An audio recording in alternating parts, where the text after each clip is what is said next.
महाविद्वानों ने कहा कि इसका अंतिम जन्म है और ये महाप्रतापी हैं, भगवान श्री कृष्ण के माध्यम से ही धरती पर आए हैं। पर एक ही दुख की बात है कि इनकी मृत्यु सांप के डसने से होगी, पर अंतिम जन्म होने के कारण उसका दोष भी नहीं लगेगा। वैसे कहा गया है कि सांप डसने से जो शरीर नष्ट हो जाता है उस आत्मा को 7 जन्मों तक पुनः मानव बनने का अवसर नहीं मिलता। इसलिए विष पीकर मत मरो और विषैले होकर मत जियो। सदगुरु भगवान श्री सूत जी ने शौनक आदि ऋषियों को बताया, अरे शौनक जी, परीक्षित महाराज बड़े हो गए,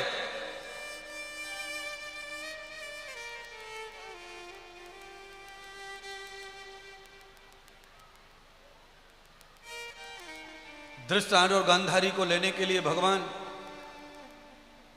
विदुर जी आए और महासंत विदुर जी ने धृतराष्ट्र और गांधारी को उपदेश दिया। अपने साथ हिमालय ले गए और कहते ही हिमालय में अचानक आग लगने के कारण विदुर सहित धृतराष्ट्र और गांधारी सब जल के भस्म हो गए। उसके ठीक 2 दिन बाद ही नारद पहुंच गए हस्तिनापुर में। श्री नारद जी ने पांडवों को समझाया,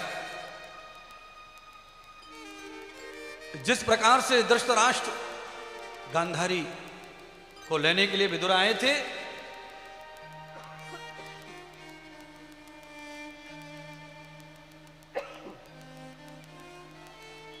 उसी प्रकार मैं आया हूं। गांधारी धृतराष्ट्र विदुर जी सहित बैकुंठ चले गए। अब रोने की जरूरत नहीं है पांडवों, वही हाल तुम्हारा भी होगा, तुम भी चिताओं की लकड़ियों में जल के राख हो जाओगे। इसलिए जिस धर्म के लिए तुमने युद्ध लड़ा है उस धर्म का पालन भी करो। नारद जी ने आज्ञा की, 5 पांडव द्रौपदी सहित बन जाने लगे सन्यास लेकर। महाराज परीक्षित को बुलाकर के धर्मराज ने युधिष्ठिर ने ज्ञान दिया, राजनीति का ज्ञान दिया, प्रजा की सेवा का ज्ञान दिया, राजा बनकर कैसे राज्य चलाते हैं वो भी ज्ञान दिया, और अंत में कहा कि मात्र 6 महीने के बाद में कलयुग का आगमन होगा। इसलिए हे पुत्र, अपने राज्य में कलयुग नहीं आना चाहिए। राजा ने पूछा धर्मराज से दृष्ट कि दादाजी, मैं कैसे समझूंगा कि कलयुग आ गया? तो धर्मराज ने अनेक संकेत बताए कलयुग के। तो संकेत के रूप में कहा कि जब कलयुग आएगा तो लोग जो है विश्वास खत्म कर देंगे एक दूसरे के ऊपर से।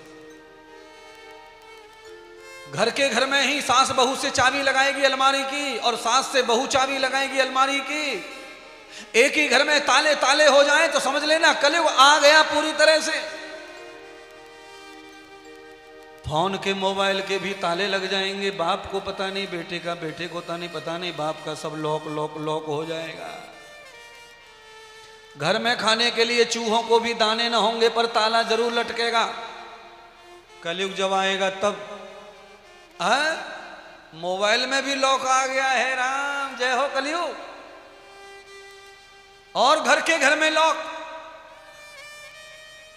बहू के कमरे में सास कितना भी माथा फोड़ ले पर कुछ मिलने वाला नहीं है, ऐसा लॉक होगा। सास बूढ़ी हो जाए चाहे जैसी हो जाए पर लॉक के बगैर वो भी नहीं चलेगी। चाबी को सब छुपाते छुपाते घूमेंगे एक दूसरे से। ऐसा हाल आ जाएगा कलयुग में, ये तो आ ही गया है। दूसरा क्या होगा? कहा लोहार की दुकान पर अस्त्र शस्त्र नहीं बनेंगे, लोहार अपना काम छोड़ देगा।